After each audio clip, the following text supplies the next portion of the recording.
Hi, and welcome to Backstage with Speaking Your Brand. I'm your host, Carol Cox. Today, you're going to hear from three of our recent Thought Leader Academy graduates as they share a 10-minute version of their signature talk for the very first time. They've been working very hard for the past 8 weeks with us to develop their thought leadership message and to create their brand new talk.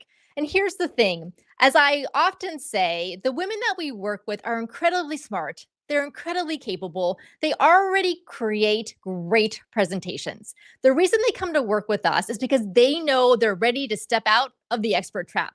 They want to go beyond teaching and training and doing something more than that to empower their audiences in a different way. One of the best ways to do this is to think about the stages that your audience goes through as they develop and transform, or to think about key lessons that you want to share with your audience. And that's exactly what you're going to hear today from our recent grads. We have Wendy McManis, Nelly Some, and Heather Burright. So we're going to go the three of them in order, again, about 10 minutes each. And then we're going to have a roundtable discussion with them afterwards about what it was like to create and deliver this talk here for the very first time, what their experience was like in the Thought Leader Academy, and what is next for them as speakers and as thought leaders. For the very first one, we have Wendy McManis, who is a leadership coach based in the Orlando, Florida area. Wendy, I'm going to load up your slides here and take it away. Wonderful. Thank you so much, Carol. I'm really excited to be here. So I have a question for you. If part of your job is to manage people, here's the question. Do you remember what it felt like when you first got promoted from an individual contributor to a people manager? Do you recall those early days? Were you excited? Were you scared? Were you thinking, holy crap, I'm not sure what I'm doing? How am I going to figure this out? I remember that day when I had my first direct report, my first role as a people manager. And to tell you the truth, I was excited because I had been told for most of my life that I was a born leader. So even though I didn't really know what I was doing as a people manager, I just reasoned that I would figure it out as I went along. And I really needed help. I mean, I was drowning in work. So with my first hire, it felt like I'd found the release valve for the pressure that had been building up. Now, I knew what needed to be done, but I was pretty much clueless about how to guide this other person to be successful in her role. And for example, my approach to, one big challenge of leadership, which is delegation, my approach to delegation was what I would now call dump and run. I was perpetually in a hurry to get the work off my desk by dumping it on my team member and then running as fast as I could back to my stacked up workload. I was constantly overwhelmed. I was perpetually operating in crisis mode. And as a result, I wasn't very thoughtful about how I was leading my young team. As a people manager, I was a naive newbie. And looking back, I can see that my leadership style was based on, honestly, gut instinct and charisma. I felt like everyone else had figured out the secret to managing people, and I was the only one who was floundering. I wondered, do I need to go back and get my MBA, go back to school? Is there some book that everyone has read? Could I find the answer at a conference? Does any of this sound familiar, or was it just me? Now, I actually got positive feedback for my leadership style. I'm pretty sure that was because my first direct report, my teammate Megan, she was so good that she made up for my shortcomings. She barely needed a manager, which was a really good thing because I was barely a manager. Now, I knew that something needed to change, or I was headed for a very bad outcome. It felt like I was going to drag my team down with me. I'm going to tell you all how all this worked out later. Don't worry, the story does have a happy ending. So among our viewers today, who loves the feeling of being confident and solid, feeling like I've got this, right? Me too. I mean, who doesn't? It's no different when you are a newer manager. You want that feeling of confidence that comes from being competent, from being good at the job of leading and managing people. You want to feel like you know what you're doing, like you're not faking it. And if your goal is to advance in your career as a leader, you want to feel like you're solidly on that path. And if you are a senior leader, you want to fill your leadership pipeline with confident, capable people managers. You want and need those managers to be able to get great results from their teams. And you want to have happy employees.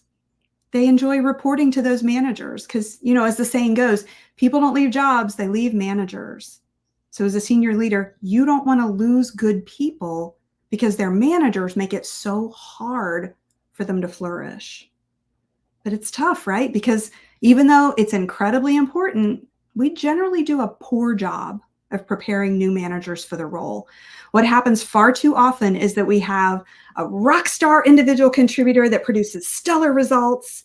So then we tap them on the shoulder and we reward that performance by promoting them into management, which is an entirely different job than the one they recently excelled in. And most of the time, we just expect them to figure it out. Is it any wonder that newer managers are struggling?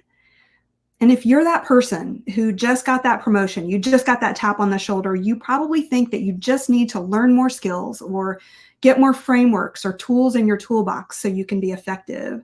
I wondered what book I needed to read, the one everybody else had apparently read that I hadn't, the one that would give me all the answers. If you're a senior leader, you might think you just need to offer more training to these new people managers. You might be caught in that same trap of wanting to arm them with more skills and more tools. Or maybe you think they just need more encouragement to bolster their confidence. But somehow all those skills and processes and frameworks, they don't seem to solve the problem. And all the pats on the back and those affirmative, "you've got this" comments, they don't seem to make a difference. It feels like something is missing. And indeed, something is missing. If you think about it, there are two journeys towards mastery as a people manager. There's the outer journey, and that's all the stuff that people can see you doing. Stuff like delegating and giving feedback and navigating conflict. And then there's the inner journey, and that's all the mindset stuff that happens inside, like knowing your values and being intentional about your impact, recognizing the thoughts and the fears that might hold you back. Most of us tend to focus on the outer journey in our quest to become effective people managers.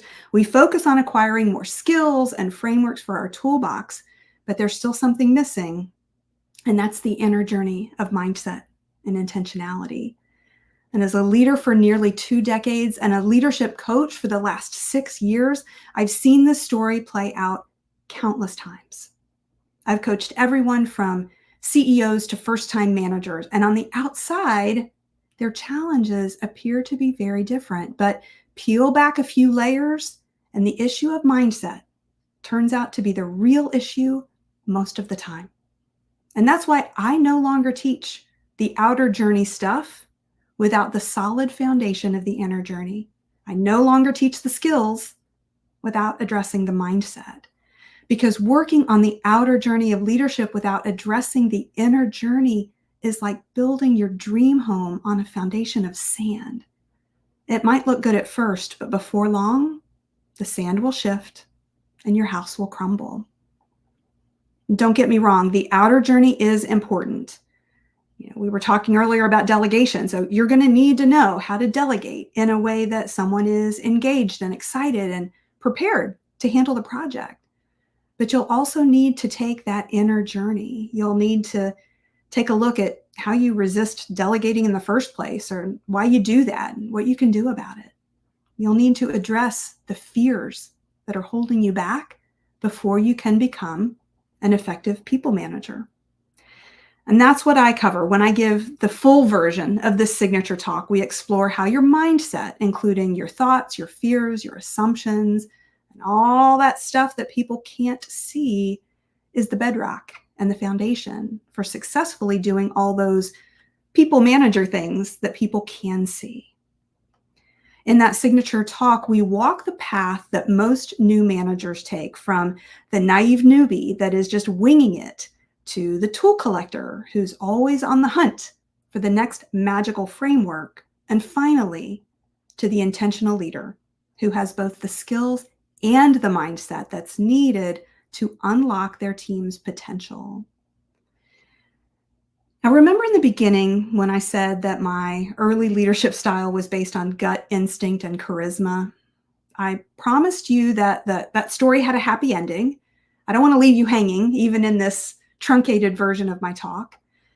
What I learned along the way is that gut instinct is a wonderful tool and charisma is a superpower. But what I was really missing was intentionality. When I became more intentional and more self-aware, everything started to change. My team showed up differently because I showed up differently. I asked more questions and let my team take the lead more often. I let go of my controlling ways and loosened my death grip on how everything was done. And once I did that, I noticed my team beginning to shift. They became more motivated and more engaged, and they showed more initiative and more creativity. And because I had more trust in them, I was a lot less stressed. So, what would it look like for you to be a more intentional leader? And I encourage you to start with small steps. Just identify one change that you could make, and then pay attention to the thoughts and the feelings that pop up when you begin to put your plans into action. The mindset is the real key to making the change stick. Maybe you need to ask more powerful questions to bring out the best in your team. Or perhaps you want to resist jumping in with all the answers so your team has a chance to think for themselves. Or maybe, if your path resembles mine, you're realizing that you need to release some control and show more trust. You might need to let go of your death grip on the details. So give it a try. Find the courage to extend trust and see how it goes. And if it doesn't work out, you can always go back to the death grip, but I have a feeling you won't. I want to thank you so much for your time and attention. I'm grateful for each of you, and many thanks to Carol Cox and Diane Diaz for this opportunity to speak today. It's been a lot of fun.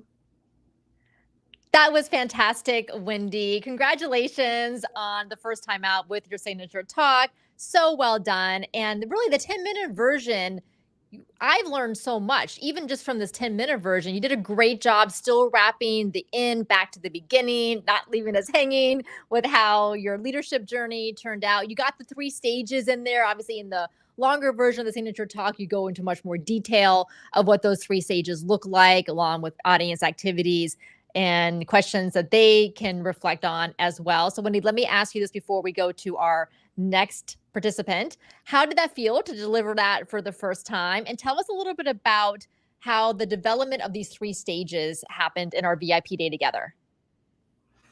That felt amazing. Yeah. I needed the deadline, so thank you for that. It was really, really good for me to have a little bit of time pressure. And developing the 3 stages, right? So I had this very big idea based on what I teach and how I coach. It's a very lofty idea about this inner journey of leadership. And I really wasn't convinced that it could be the basis for a signature talk. And when you and I got together in our VIP day and you started asking me questions and saying, like, what are the 3 stages or what are the 3 steps? I was like, Carol, I don't know. But the more we talked about it, it just like it all clicked into place, and I understood and could see my own journey more even than my own journey. I could picture clients when they first come to me, the stories that they tell me, and then that phase that they get in where they're just like, oh, another book, another podcast, another conference, I can figure it all out, but they're still not addressing their mindset. And then where they end up, where they really start making a big impact. So you just asking me questions helped me see what was right in front of me, and it all just clicked right into place. Fantastic. Well, again, well done. And for those of you watching or listening to the replay on the podcast, think about for your own talks, are there stages that your audience or the clients that you work with go through? What's that first stage when they first come to you, or the first stage that your audience is at? And then what's that second stage where maybe they think that they're there, but they're not quite there because something is still holding them back? Like in Wendy's case, it's the tool collector, where they think the tools are going to solve their problem, but not quite. But it's really then getting over the hump, because it's hard. Like stage 2 to stage 3 and whatever it is you're doing is the hardest. That is the hardest challenge to get through. But that's where you see that transformative impact, like in Wendy's example with that intentional leader stage. Great. All right. Well done, Wendy. Thank you so much and your slides were beautiful. Very well done. Thank you. All right, Nelly, you are next. So Nelly Some is the author of Making a Difference. She is a serial entrepreneur. If she sees an opportunity, she is going to make it happen for real. And so in this 10-minute version of her keynote talk, you're going to hear a little bit of her story of how she became this incredible entrepreneur and how she finds opportunities wherever she looks. Nelly, welcome to the stage. Let me get you unmuted here. Go ahead and unmute yourself if you can.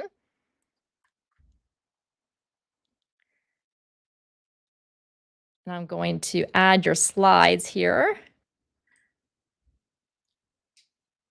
Let's see. All right. Can you, in StreamYard, Nelly, if you can click on the bottom to unmute yourself? There we go. Okay. Now we can hear you. Just to let you know, my network is very bad. Okay, well, we'll do the best that we can. Okay. Thank you so much, Carol, for having me. You know, I came from Kenya initially, but let me tell you, before I came here to America, my grandmom who raised me up since I was 2 weeks old had so many big dreams for me. I never knew that those dreams will come true, leave alone being here standing in front of you, or rather sitting in this case, in front of you. Well, let me go back. Let me fast forward to being here in America. I'll come back to the Kenya dream later. My second dream coming here in America, was really to bring everything that I had learned from my country back in Kenya to here in America. But it started a little bumpy though. I arrived here in America in SeaTac Airport. And let me tell you, being raised up from the countryside myself and arriving in Seattle Airport, that is in Washington, was a little scary. There was so many lights all over, so many machines moving around. I think now I know they're called escalators. I used to call them excavators, just a little mix up. But let me tell you, when I was here in America, first of all, it kind of shocked me. Everything was different, just the culture and everything else. But one thing that really stood for me and made my dream coming in the airport was the fact that when I was trying to jump into that elevator, I really struggled so much to try to take one step to the elevator. You know, I came from the countryside, so being in the city was really a big deal for me, leave alone being in the biggest airport in the world. So I tried so much to try to go to an excavator after exiting the airport, trying to get myself out there. But it was so tough. Then eventually, I got the courage to jump into that elevator. I put one leg in front, and immediately the elevator, is it elevator? Yes, it started going so quick. And I was stuck, one leg in front, one leg on the back. I was being ripped apart, literally. I had so many good strangers on the side, Samaritans who tried to help me. But you know, in my mind, I remembered what had been worn back in Kenya. You know, there's this myth when you come to America, you are told to be very, very careful when you arrive to America. You have to make sure that you know what you're doing or else they'll take you back. So that thing kept on going in my mind as I held myself like for my dear life. Everybody trying to help me, I'm like, no, I got it. And trust me, I was hurting. Finally, there's this stranger that got the nerves, pulled me out of the elevator. I was bleeding, my leg was bleeding, and eventually showed me the stairs to go down. Going down and the stairs, I looked for the next restroom to clean my bleeding leg. Well, I met this lady in the bathroom, and I'm already scared for everything that's happening. And when I spoke to her, I realized she had a very deep accent, and apparently she came from Africa, which really made me feel so happy. After talking a little bit, I was able to ask her so many questions about what's going on in America and all that. How do I get a job? She was very nice. She showed me around. She told me so many things. She even planted an idea of looking for a caregiver job here in America because she said it was easy for immigrants like me. Well, bingo. Caregiver was something really was part of me because when I was young, being raised up with my grandmom, since I was 4 years old, I learned very early to take care of my grandmom. I'll be picking water for her when she's very sickly. I'll be helping her, supporting her, giving her medication. So when I came to America, being a caregiver was just but no-brainer. I was very happy. And guess what? That was the first help that I realized, or the second help rather that I realized. There are people who can really help. But most importantly, I learned so much from this lady. I realized if she has a very deep accent like that one, and her English wasn't that good, I was like, whoa. So guess what? I guess I can make it in America. And the story is so long. Let's go back to Kenya in Africa. When I was raised up since I was 2 weeks old, I was raised up with my grandmom in a very, very poor environment. And with that, I mean, we are very poor. I learned very early to survive. I would be selling vegetables in the street, pineapple and moonshine. They call in Kenya, changa is the moonshine. Back then, I thought I had the most toughest life as a little kid. But moving forward now, I'm in America, talking to you guys now, is I realize all the hardship that I went through, all the hardship that I went through since I was a kid, back then, I can hear some voices on the background, since I realized that since I was... Hold on 1 second. Okay, hold on. There's some background noise here, Nelly. I think so. Let's just hopefully that will end in just a moment, and then we can bring Nelly back on because I want to hear the rest of her story. I don't know about you all. All right, let me see how Nelly's doing. All right, Nelly, go ahead and unmute yourself again. Let's see if that background noise is gone. All right, are you ready to continue? Okay. Okay, go ahead. Yes, I am. So anyway, when I went back, I'll go back to Kenya. When I was in Kenya, there's the noise coming back again. All right, let's see. Yeah, I think where everyone else is muted, Nelly. So I think the noise is coming from your background somewhere. It sounds like an answering machine of some kind. All right, let's see. Hopefully she'll come back here in just a moment. Yeah, so Nelly and I, when Nelly and I did her VIP day together, it's 3 hours that we spent together. And she knows how, what is it? Spin a yarn? Is that the saying?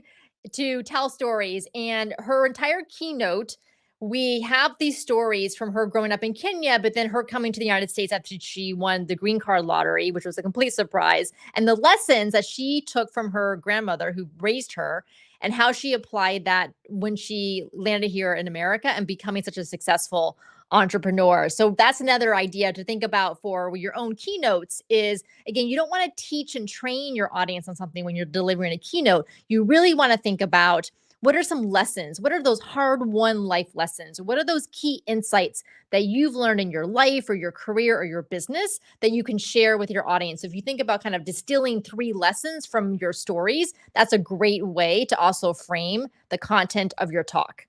All right, Nelly. So go ahead, Nelly, you can unmute yourself whenever you're ready to come back and finish up with us.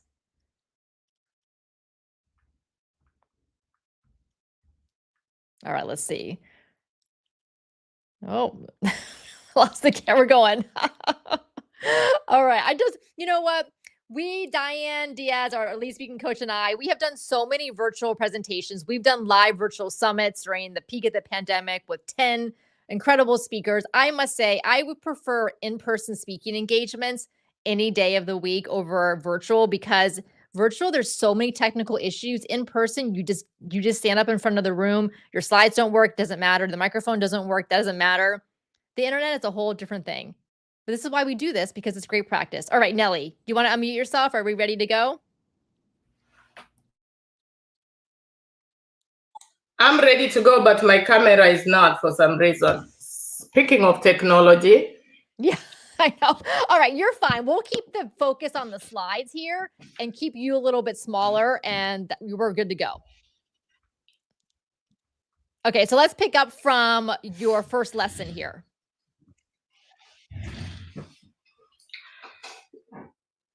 Okay, so my first lesson, after coming, I'll just make a summary. I had the first dream coming in America with all the hardship, but I realized that I wasn't really good at getting help. I'm talking about the elevator. I'm talking about realizing that I can really use some help in the bathroom with this nice lady. Then going back to Kenya with all my life, having very hardship life and, struggling to survive and depending on selling food, vegetables, pineapple, moonshine in the street.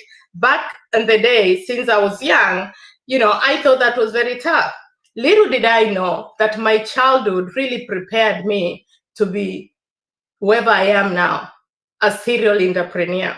I mean, I do own a few businesses from construction, healthcare. I am an author too, motivational speaker, and the list goes on. My point is, for everybody out there, please do not give up in your dreams. No matter what your life has been, no matter how tough has been in the past, just think about it. It might really be a way of that hard life. It's a way of it preparing you to be a successful.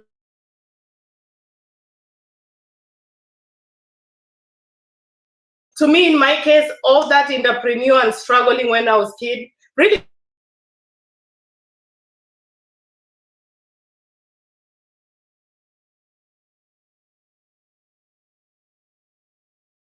a lot of time for me to do that, but with help of so many people along the way. So please, please, please do accept help. There's so much help out there if we can just accept the help. With me in the elevator, I refused the help because I just didn't want to look that I was weak. But guess what? That guy who decided to help me really helped me a lot. Maybe I would have broken my leg struggling there. And then the help that I met again this lady in the bathroom, and she was able to navigate and show me how to navigate around to be a caregiver, is what really helped me to get a job. In the next 3 weeks, after 2 to 3 weeks, I was working. And that's where my dream came in. So my advice or my inspiration to you is keep on looking for that help, keep on pushing for that dream, because you never know when you knock, whenever the door will be open. Keep on knocking all those doors. With me, I'll tell you, that is a story for another day. I have knocked so many doors that have been closed, but finally, there are a few that open. And guess what? It's really helped me to be wherever I am now. So on that note, I'm sorry for a little network in my end. I have a very big, bad network here and my technology going on here, but I'll be looking forward to talking with you guys next time. And if you want to know more about me, please do visit the website, visit making a difference with Nelly.com. You will know so much, you'll learn so much about what I do. And of course, we can always have one-on-one virtual discussion. Hopefully by then, I'll be working on my technology a little bit. So, and also check out the book. It's in Barnes and Noble, and it's also in Amazon. Making a Difference with Nelly, and my name is Nelly Some, Nellysome. People call me Sam, but Some is okay. Thank you so much.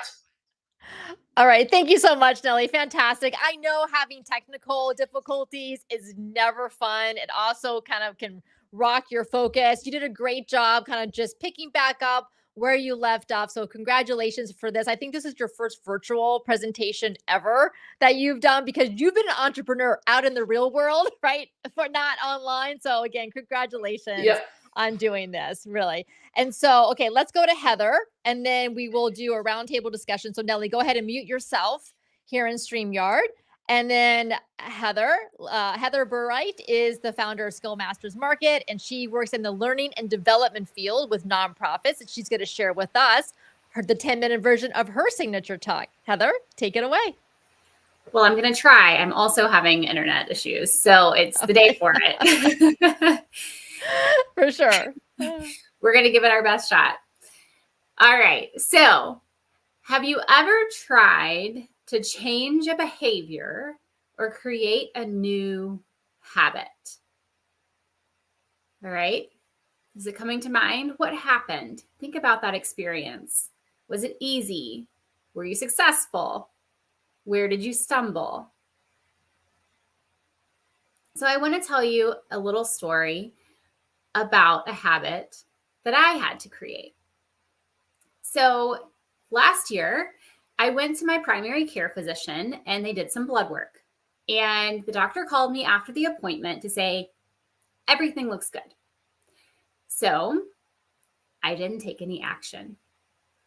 I didn't do anything different because I wasn't aware there was any kind of problem. Later in the year, I saw a specialist about something else, and they pulled up my recent blood work as they do, and she pointed out that my iron levels were actually a little low. And so this doctor suggested I take iron at least every other day. So I left the doctor's appointment. I bought some iron. I took it when I remembered, but I wasn't super regular about it. I didn't have a sense of urgency motivating me to do it. Then later in the year, I saw a different specialist about something else. And this doctor too pulled up my blood work from earlier in that year. But this doctor paused. You know that pause? You don't like to have that pause at the doctor's office. She paused. And she told me that my iron levels were actually really low, and that if I didn't get them up, she would want to start me on an IV to give me iron. Well, that's a completely different picture. And do you know what I did? I started taking my iron.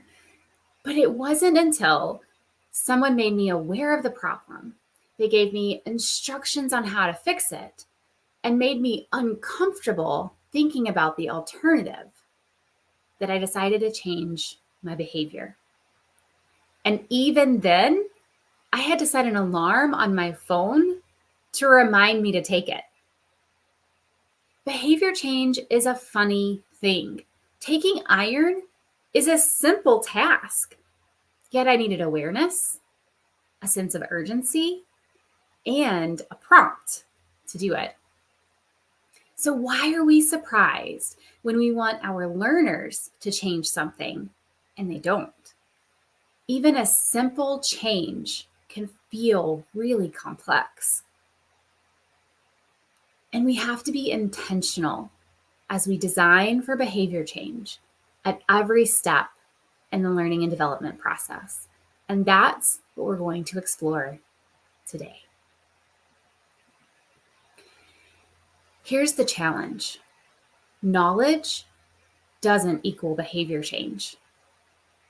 Yet most of our training focuses on what people need to know and maybe do if we're lucky.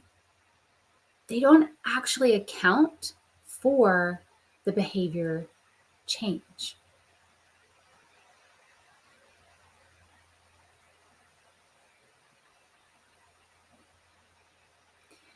So I'm Heather. I'm an L&D pro. I have about 20 years in the field, and I've worked internally at a national nonprofit for about 8 years. And now I consult with some of the US's largest nonprofits on their training and leadership development needs. I know what it's like to be asked to create a training because someone thinks the learner needs to know something. And I'm on a mission to change that. I'm the host of Learning for Good, a top 2.5% globally ranked podcast where I explore trends, lessons learned, and real-world experiences related to L&D.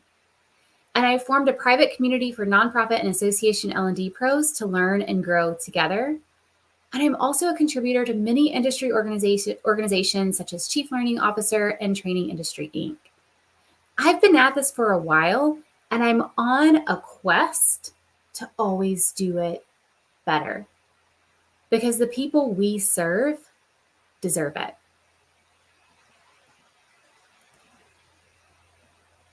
So as we head into this talk and we lean into the conversation, I want you to have a specific change in mind. What is one change you need a key audience to make?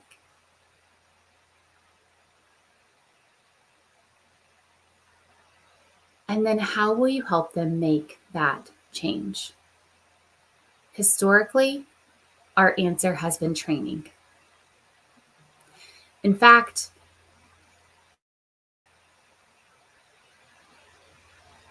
my slides are going a little too fast. In fact, the Harvard Business Review found that companies spend $350 billion globally on training every single year. And here's what typically happens. Someone in your organization thinks, we have a problem. But they say, we need a training. And they schedule a meeting with the learning leader, who schedules a meeting with the L&D manager, who schedules a meeting with the instructional designer, who then reaches out to the subject matter expert. It's like playing a game of telephone when the gossip wasn't even accurate in the first place.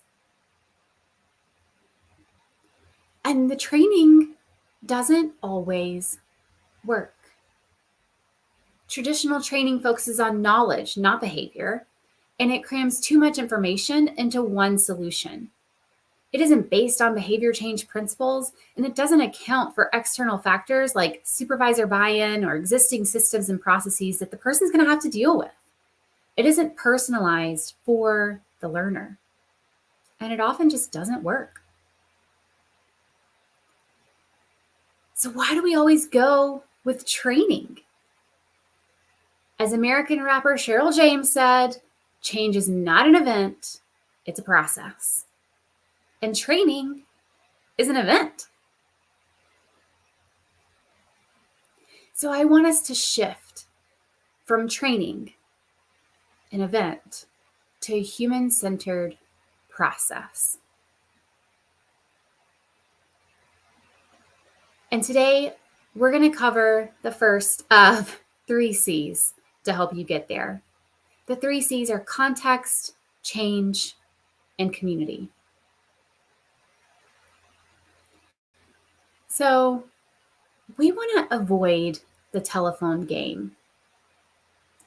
Instead, we want to go get firsthand information and experiences from the intended audience.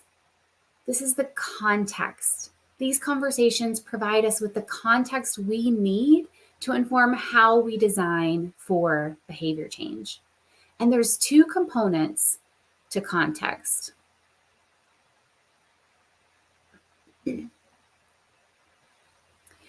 The first, what is happening inside the organization, or even potentially outside the organization, that's driving this need for behavior change? So here's an example. I was working with a client who had tons of staff changes happening. And one team in particular had experienced a lot of leadership turnover in a span of 6 to 12 months. The new leader's goal was to create a team that would really work together in a more collective impact approach.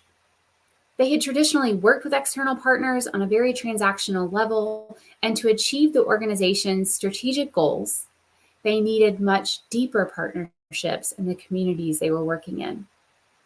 So the organization's strategies in this case were driving that change.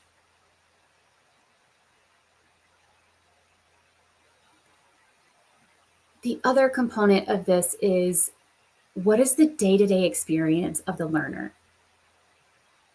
What might motivate them or discourage them from making this change? For this client in particular, the amount of leadership turnover had impacted morale. Staff didn't feel seen, heard, or valued. Why should they put a ton of effort into one executive's vision when history told them they were going to get a new one in just a few short months? On top of that, the team had other work. They had enrollment quotas they had to meet. Because on top of creating these partnerships, they were responsible for enrolling students into their programs. And so there were both real and perceived barriers to this change. And if you had asked them why they weren't creating deeper partnerships, they would have told you, I'm busy working. So at the beginning, you identified a change that you need your audience to make. Now I want you to empathize with them. Put yourself in their shoes. Think about their daily experiences at work. What might motivate them to make that change? What might prevent them from making that change? Wendy, I think about your talk and the leaders that you're coaching and what might motivate them to make that change. Maybe they're just tired of it feeling hard. They're tired of feeling overwhelmed. And they want some solution, right? They're collecting all their tools. They want a solution. There is a motivation and a desire to change. But what might prevent them from making that change? I would say you're probably going to face a couple of things. One, they're busy, which is why they're having a hard time doing it to begin with. And so that will also be something that could be a barrier for them. Or it might be that they haven't bought into mindset because they're so focused on the tools and the skills. And so at this point, really, this is all just a guess. But these are things you can discover when you spend time with your audience. And this will give you the context you need. Context is just one of the 3 C's, and it's the only one we're going to explore today. But when you use the 3 C's, you can create the play-by-play for your learners. And then they can get out on the field with their team and win. And really, when you do this, when you focus on these 3 C's, there is no limit to the impact you can have. You're doing important work.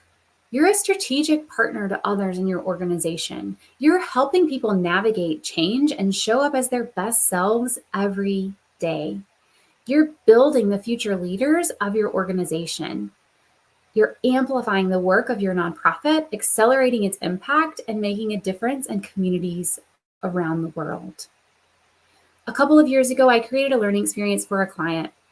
We knew that postpartum death rates were too high, and this organization was committed to bringing those numbers down.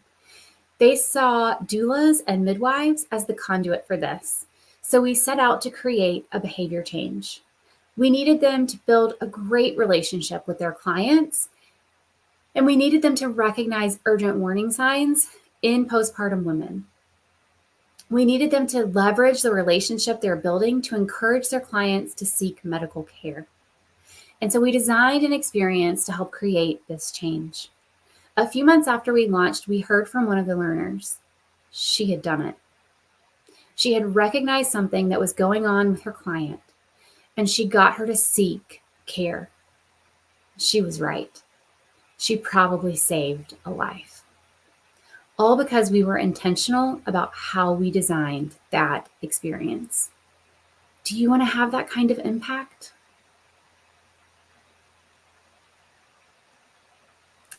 And that is what we have today. I invite you to create that kind of impact. Thank you, Carol, for this opportunity. All right. Congratulations, Heather. Well done. Well done. Really, you did a great job with that. And, here, I'm going to ask you a question, then we'll open this up to the roundtable. So first, Heather, how did that feel delivering this 10-minute version of your talk for the first time? It felt fine. I feel like I have shared pieces of that, but never everything together. So it felt good to do it. Feels really bad that the internet isn't working great. It's been a 2-week battle at my house, but that's all right. Well, we managed. We can still see you. It's okay.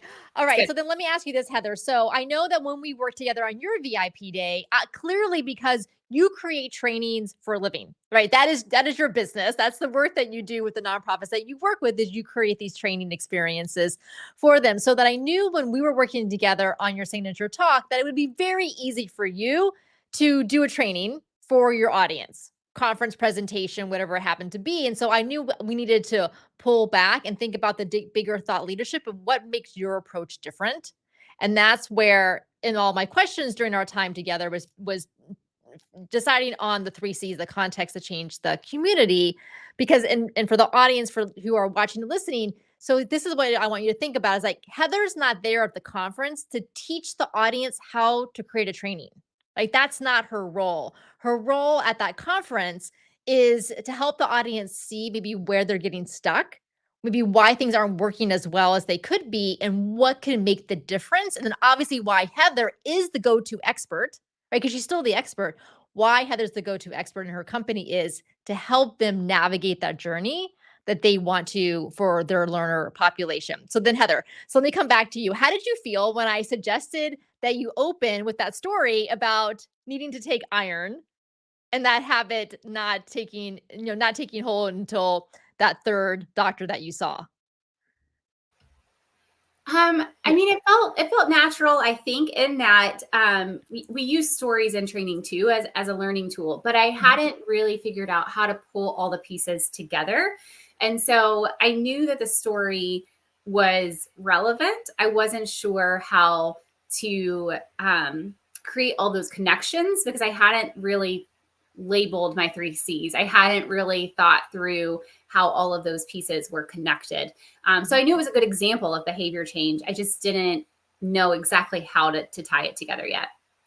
And that's really what you were so good at, is helping us kind of frame, what are those stages, or what are those, things that people are going to go through, the steps in the process, and then connecting those dots so that story has a through line throughout the talk.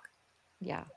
And this is why when you think about opening your talk for the 3 of you here and for the rest of you listening, is you could start with audience questions. You could start with a story. I always like to think about, where is the audience at? How can you get them not only interested in your topic, but validate probably what they're already experiencing?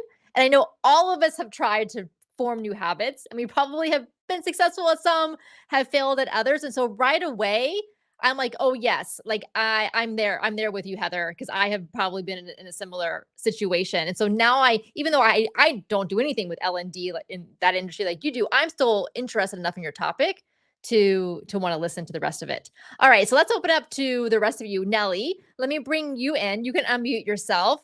Tell us a little bit about what the experience was like for you going through the Thought Leader Academy.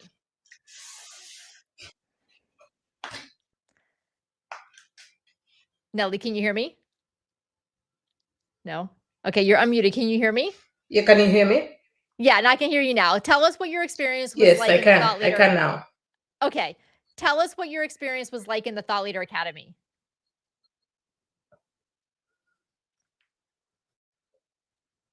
Let me tell you, fantastic. Well, today didn't really show a very good example of the Thought Leader Academy, whatever, and what I learned because of my network and all that. But trust me, this is a very clear example of why I'm so glad to have been in the Thought Leader Academy, because you never really get to realize or know that things can happen like today. My network going off and everything, the phone going off. So thanks to you for arranging this live event. It really helped me to be a better speaker in the future. But that being said, though, when I came to Thought Leader Academy, as much as I'm so successful on other businesses, I didn't know that I had the courage or the material rather, or the confidence to become a motivational speaker. I used to talk to people a lot, to my staff and all business acquaintances, but in terms of just inspiring people, I used to do that on one-on-one. But really, on this level of motivational speaker, with your training, Carol, thank you so much, because now not only do I have confidence on doing it, in front of bigger crowd, but I also I'm confident about my material, but I can now even stick to my script, because coming from Africa, trust me, I remember when we started, Carol, I was giving you a story like almost 2 hours. Now, I know you always told me, Nelly, try to, and you taught me how to navigate, to really stick on my script and really realize what kind of audience to really talk to identify the audience. So thank you so much. I could have done better than that. So thank you for you. And of course, thank you for all the supportive women on this program that have really supported me along the way. Wendy, thank you so much, and Heather. All right, fantastic, Nelly. And Wendy, let me ask you, what is next for you as a speaker and as a thought leader? So what's next, I can frame up by kind of looking back. As I've been on stages in the past, I've always been in that teacher expert space. And so that's really why I joined Thought Leader Academy, and the big shift that I made was figuring out how to take my big idea and craft it into a talk. So what's next for me is refining that talk and getting out there and starting to pitch it. I live in Orlando. There are loads of opportunities here. I just have to go out and make it happen and find them. Yes, I know you are ready for keynote opportunities. You are excellent at workshops and all the conference sessions that you have done. And I know you provide so much value to your audience. And I'm excited to see you as a keynote speaker, gracing bigger and bigger stages as time goes on. Me too. Great. All right. And Heather, what about you? What's next for you as a speaker and thought leader? That's a great question. I have a couple of things I want to continue refining in my talk. There's a couple things I want to build out a little bit more in the community section, because I think the relationship piece, the social influence piece, is a huge part of someone's success with behavior change. So I want to do that. And then I will be pitching to conferences as well. All right, fantastic. And Nelly, I know that you are on track to be an incredible motivational speaker. Audiences are going to love to hear your stories and your lessons. So I'm excited for them to do that. And Nelly and Wendy are actually going to be at our in-person speaking workshop that we're holding, well, as of the date of this recording, in mid-October in Orlando, Florida. So it'll be great to meet them in person. For the rest of you who are watching and listening, if you would like to join us in the Thought Leader Academy so you can develop your thought leadership message, create your signature talk, and learn the business of speaking, you can get all the details and join us at speakingyourbrand.com/academy. Again, that's speakingyourbrand.com/academy. And be sure to connect with Wendy, Heather, and Nelly on LinkedIn. All of their links to LinkedIn and to their websites are in the show notes for the podcast episode. If you're listening to this later on the podcast, of course, if you're listening to this on LinkedIn Live, you can connect with them right there on LinkedIn. Wendy, Heather, Nelly, thank you so much for joining us today on our Backstage with Speaking Your Brand. Congratulations again on the debut of your signature talks. And I can't wait to see what's next for you. Thank you, Carol. Thanks, everyone. Thank you so much. You're welcome.